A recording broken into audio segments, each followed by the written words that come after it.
Sometimes होता है कि आप जिन लोगों के साथ रह रहे हो या फिर काम कर रहे हो या फिर पढ़ाई जिन लोगों के साथ कर रहे हो, आपको पता है कि वो लोग जब उनकी जो डिमांड्स है या फिर उनका जो मूड है उसके अकॉर्डिंगली एक्ट करते हैं आपके साथ, वो अच्छे हैं। अगर उनको ऐसा लगता है कि आपके पास से उनको कुछ हेल्प की ज़रूरत है या फिर कुछ है, तभी वो आपके साथ अच्छे हैं। तो आपने सपोज उनकी हेल्प कर दी या फिर कुछ भी उनके साथ बातें बातें कर ली, फिर सडनली उनके बिहेवियर में अनप्रिडिक्टेबल चेंज आता है।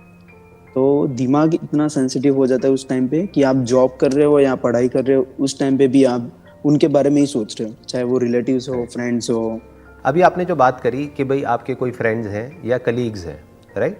फ्रेंड्स कहाँ होते हैं? आप जब कॉलेज में थे वहाँ पर कुछ फ्रेंड्स थे। हाँ। कलीग्स कहाँ पर हैं? जहाँ पर अभी आप काम कर रहे हो ऑफिस में, वहाँ पर कुछ कलीग्स हैं, कुछ सीनियर्स हैं, कुछ जूनियर्स हैं, कुछ सेम लेवल हाउसमेट्स या हाँ रूममेट्स हो गए जिनके साथ में आप रह रहे हो। तो बेसिकली क्या होता है, उनके बिहेवियर में चेंजेस आते हैं। क्या इसको आप कंट्रोल कर सकते हो या नहीं कर सकते हो? अभी जो मैंने जिस प्रेयर की बात करी, ये किस सेगमेंट में आता है? यू कैन नॉट कंट्रोल कि सामने वाला कैसे बिहेव करे, you can not control, right? तो आपको क्या करना है, ऐसी सिचुएशंस में एक्सेप्ट कर लेना है कि सामने वाले के बिहेवियर में चेंजेस आ रहे हैं।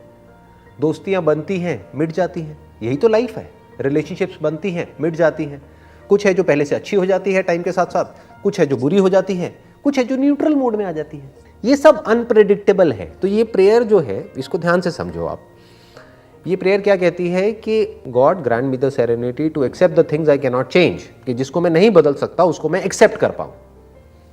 Number 2, courage to change the things I can and wisdom to know the difference.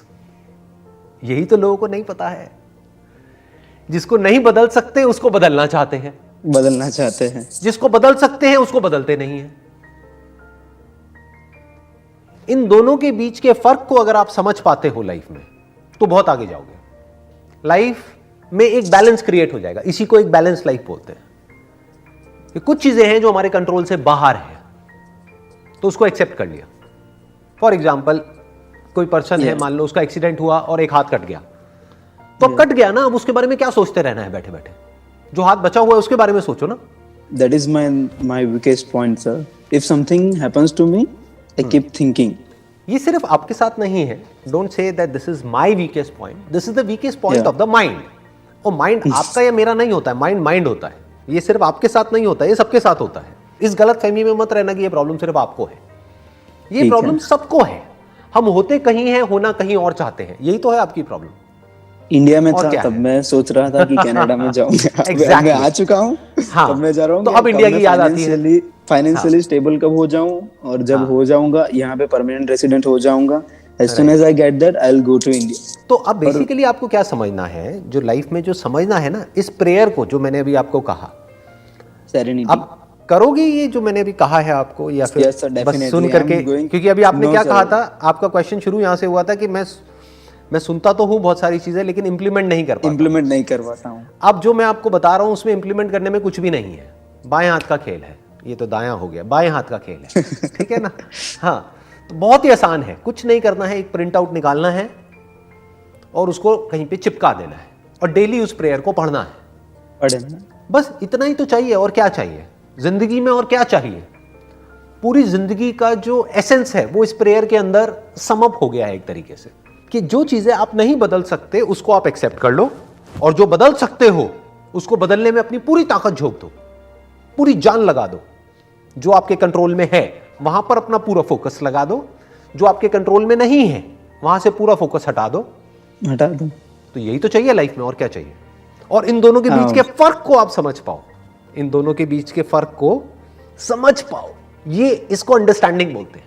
मेरे जो सारे सेशंस हैं बेसिकली वो यही तो है कि भाई जो पास्ट में हो गया उसको छोड़ो ना, पास्ट था तो मतलब मैं क्या कह रहा हूं कि उसको एक्सेप्ट कर लो, खत्म करो उसको, उस टॉपिक को क्लोज करो। फोकस कहां करना है? प्रेजेंट पे फोकस करो। अपने रिसोर्सेज देखो, अभी प्रेजेंट में आपके पास क्या है, उसके अकॉर्डिंग फ्यूचर में आप क्या क्रिएट कर सकते हो। मान लो आज प्रेजेंट में आपके पास में जो भी कुछ है, एक बॉडी है, ये है, वो है, जो भी एजुकेशनल एक बैकग्राउंड है, क्वालिफिकेशन है, बीटेक है, एमटेक है, ये है, वो है, जो भी कुछ है, वो सब किसके जैसा हो गया? क्ले के जैसा हो गया, जिसकी अपने आप में कोई फॉर्म नहीं है। बट उससे क्या बन सकता है? उससे एक बड़ा कमाल का फ्यूचर क्रिएट हो सकता है। कैसा हो सकता है, कैसा भी हो सकता है, इन्फिनिट पॉसिबिलिटीज हैं। तो उस पे फोकस करो कि ये जो मेरे पास में है वो नहीं जो नहीं है, जो अभी है उसके बेस पर आप क्या क्या कर सकते हो, बस वहां पर दिमाग लगाओ। As soon as I get to work tomorrow morning, I'm gonna take that print out and great, I'll start doing that definitely. Yeah, तो yeah. अब हिरण के बारे में एक बड़ी अच्छी बात है जो आपको शायद पता होगी कि हिरण के अंदर कस्तूरी होती है, राइट? ये सुना है आपने? Yeah. इसके बारे में सुना है ना? Yeah. कि उसके अंदर से खुशबू आ रही होती है, लेकिन उसको पता नहीं होता है कि वो खुशबू उसके अंदर से आ रही होती है और वो पूरे अंदर से भटकता रहता है उस खुशबू को ढूंढने के लिए, लेकिन उसको ये नहीं पता वो उसके अंदर से ही आ रही है। ऐसे ही जो भी आपने सवाल मेरे से पूछे हैं आज, उन सबके जवाब आपको खुद अपने अंदर ही मिलेंगे। आप पूछ मेरे से रहे हो, लेकिन जवाब आपके सारे अंदर ही है। इस प्रेयर को आप जब देखते जाओगे, डेली बेसिस पे पढ़ते जाओगे, तो आपका जो माइंड है वो अपने आप ही अंदर से आंसर्स देता चला जाएगा कि किस सिचुएशन में क्या करना है, कहां पर एक्सेप्ट करना है, कहां पर एक्ट करना है। इन दोनों के बीच के फर्क को जितना बारीकी से आप समझ जाओगे, लाइफ अपने आप ही एक सही डायरेक्शन में निकल पड़ेगी। मतलब हो क्या रहा है, हमें झूठ में जीते हैं। झूठ बोलते हैं तो क्या होता है, माइंड के ऊपर प्रेशर बढ़ता है या कम होता है? क्योंकि उस झूठ को याद भी रखना होता है, फिर उस झूठ को छुपाने के लिए और झूठ बोलने पड़ते हैं, फिर उन सबको याद रखना होता है।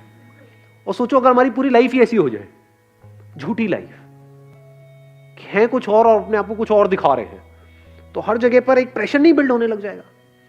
फॉर एग्जाम्पल, आपके पास में जेब में पैसा नहीं है, लेकिन आप ऐसा दिखा रहे हो कि मैं बहुत पैसे वाला हूं, गड़बड़ नहीं हो गई? हर तरफ से झूठ झूठ झूठ नहीं होगा, आपके ऊपर प्रेशर बिल्डअप नहीं होगा। सच बोलते ही क्या हो जाता है, प्रेशर बढ़ जाता है, रिलीज हो जाता है। तो मजे की बात क्या है, जो जहां से मैंने इस सेशन को शुरू किया था, उसमें जो टॉपिक जिसकी मैं बात कर रहा था, अगर आप इन सबको डीपली अगर आप जाकर के कनेक्ट करोगे तो वो वहीं पर जाकर के मिलेगा। लोनलीनेस, हम अंदर से खाली है, तो अपने आप को हम भरने की कोशिश करते रहते हैं सुबह से रात तक। फॉर एग्जाम्पल, किसी रिलेशनशिप के थ्रू आप कंप्लीट फील कर रहे हो, तो क्या आप उस पर डिपेंड नहीं हो गए? चाहे फाइनेंशियली डिपेंड हो, चाहे साइकोलॉजिकली डिपेंड हो, चाहे इमोशनली डिपेंड हो, चाहे फिजिकली डिपेंड हो, किसी पे भी, समझ गए? या अपने मोबाइल पे डिपेंड हो। अब तो सबसे बड़ी डिपेंडेबिलिटी तो ये है आज की डेट में, आदमी कहता है सब कुछ चला जाए, ये नहीं जाना चाहिए, उसको 5 मिनट के लिए भी छोड़ नहीं सकते हो, तो डिपेंड हो गए ना। क्यों डिपेंड हो जाते हैं किसी पे? अभी आपने बोला फीलिंग है, what is a feeling? Feeling मिलती है जब कोई आपका हाथ पकड़ता है और आकर के बोलता है नहीं मैं मरते दम तक तुमको नहीं छोड़ूंगा, अब चाहे कुछ भी हो जाए मैं तुम्हारे साथ हूं, और पीछे से वहां से मुड़ करके किसी और को देख रहा होता है। डुअल पर्सनालिटी, आपको बोल कुछ रहा होता है, सोच कुछ अंदर से और रहा होता है, और आप मान रहे होते हो, जबकि अंदर ही अंदर आपको भी पता है कि झूठा एक नंबर का, मान रहे होते हो क्योंकि वहां पे कंफर्ट मिलता है, फीलिंग मिलती है। What is a feeling? हम जो करना तो कुछ अच्छा भी होता है कुछ टाइम के लिए। हाँ, कुछ टाइम के लिए। कितनी देर के लिए? सर अराउंड जब उसी मोमेंट के लिए, जब तक वो चल रहा, जब तक हमें कोई, जब तक जैसा हम चाह रहे हैं जैसा सोच रहे हैं उस बारे में, जब तक उस बारे में सोच रहे हैं। बड़ी अच्छी बात इन्होंने बोली, देखो सुना आप लोगों ने क्या बोला है अभी इन्होंने? जब तक उसके बारे में सोच रहे होते हैं तभी तो अच्छा फील होता है। और सिर्फ सोच रहे होते हैं या जब तक उसके बारे में अच्छा सोच रहे होते हैं? अगर आप सोच ही नहीं रहे उसके बारे में तो कहां है फीलिंग? आप किसी के साथ में हो लेकिन आप किसी और के बारे में सोच रहे हो, तो वहां पर फीलिंग है या नहीं है? हाँ है, कोई फीलिंग नहीं है। कोई आपको टच भी कर रहा होगा तो आपको पता तक नहीं है कि कुछ हो रहा है। हाँ, अगर if somebody is touching you and you are thinking about it, that too you are thinking about it, बड़ी ऐसी आ रही है, अरे कहां निकल गए? मैं डिसेंट बात कर रहा हूं, आप पता नहीं कहां पहुंच गए हो। अगर आप उसके बारे में सोच रहे हो और अच्छा सोच रहे हो तभी तो अच्छी फीलिंग होगी वहां पर। सोच को बदलने में कितनी देर लगती है? और सोच के बदलते ही क्या हो जाएगा? सब कुछ बदल जाएगा। सब कुछ बदल जाएगा, वही टच गंदा लगने लग जाएगा। तो सबकी जो जड़ है वो है कि हम अंदर से खाली है, उसको भरने की कोशिश कर रहे हैं। अकेले होने से डरते हैं, डर नहीं लगता है अकेले होने से, तभी तो डुअल पर्सनालिटी वाला गेम शुरू हो जाता है। क्योंकि अगर मैंने तुझे वो दिखा दिया जो मैं एक्चुअल में हूं, तो हो सकता है तू मुझे छोड़ देगा या छोड़ देगी। तो मैं तुझे वो दिखाऊंगा जो तू देखना चाहता है। एक बार उसने उसको देख लिया तो अब वो वही देखना चाहता है। तो पूरी जिंदगी के लिए आपको वो बन करके जीना पड़ेगा जो उससे बिल्कुल अपोजिट है जो आप एक्चुअल में हो। अब एक कॉन्फ्लिक्ट शुरू हो गया है। आप अकेले में कुछ और हो, सबके सामने कुछ और हो, फेसबुक पे कुछ और हो, रियल लाइफ में कुछ और हो। होता नहीं है, झटका नहीं लगता एकदम से देख करके ऐसे लोगों को? फेसबुक पे आपने देखा, अरे तो तेरी ये क्या है? नकली क्यों हो जाते हैं? और जो नकली है वो क्या कभी भी खुश रह सकता है?